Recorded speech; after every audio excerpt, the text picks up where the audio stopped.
New medical documents now reveal actor Bill Paxton died of a stroke triggered by valve replacement surgery. He was 61, so young, and had surgery after suffering an aortic aneurysm 3 weeks ago.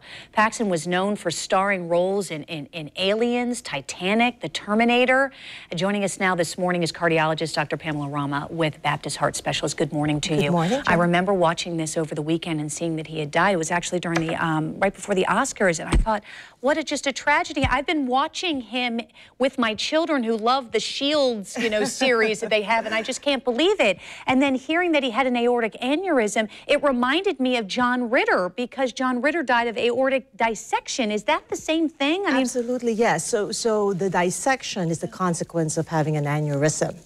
So what causes that? Because when we hear aneurysm, we're familiar with brain aneurysm, but is it basically the same theory but in a different place of the body? It is. It's the same process, but in the case of Bill Paxton, he had the bicuspid aortic valve, which is the most common congenital heart disease.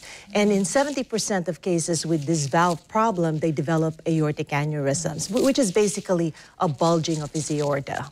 Then if that's the case, would it be safe for us to assume that because he was 61 and fairly young, that he knew about this and that he maybe had been tracking it? Or could this have just really hit him without notice? No, once you've been diagnosed with, it's easy to diagnose the bicuspid aortic valve, because if you go to a physician and they listen to your heart, it's really fairly obvious that you have the disease. And once you've been diagnosed with that valve problem, then he should have been screened for the aortic aneurysm. So I'm assuming that he knew about it. Yeah. Well, and we don't know at this point, but just for those people who maybe have a genetic component, is there a genetic component to this that they should be asking if they perhaps had a relative who died suddenly and people assumed that it was a heart attack, but there was no kind of autopsy done, that they should talk to their doctor about what their risk factors may be? Yes, first-degree relatives of people who have this type of congenital disease need to be screened for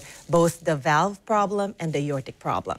Now, if you're, what's involved in the screening process? And then the second part of that question is what can you do to treat it, or do you just have to wait and hope that it doesn't happen to you? Well, you screen by doing an echocardiogram, which is a fairly non-invasive, very easy test to do. It's an ultrasound of your heart, and that will show us a good picture of the valve and a good picture of the aorta. So with that one test, you'll be able to diagnose whether you have the valve problem and the aortic problem.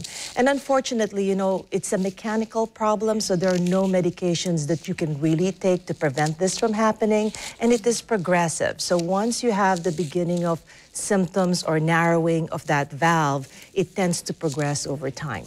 And are there symptoms then, for example, that Bill Paxton might have experienced having had the aortic aneurysm? Is it immediate pain, or are there some warning signs that could lead you to the doctor to hopefully prevent perhaps what happened to him? The aneurysm itself will not give you symptoms until it ruptures or dissects, but the valve itself can. So you get shortness of breath, you have some angina or chest discomfort, and in advanced cases, you could have fainting spells associated with the valve. So bottom line, better safe than sorry. Yes. If you start experiencing something that is abnormal, you need to call your doctor right away. Absolutely. Dr. Pam Rama, thank you so much for being here this morning. Appreciate it. And of course, if you missed any of this interview, you can watch it later this morning on news4jax.com. Just look under the morning show page. Bruce.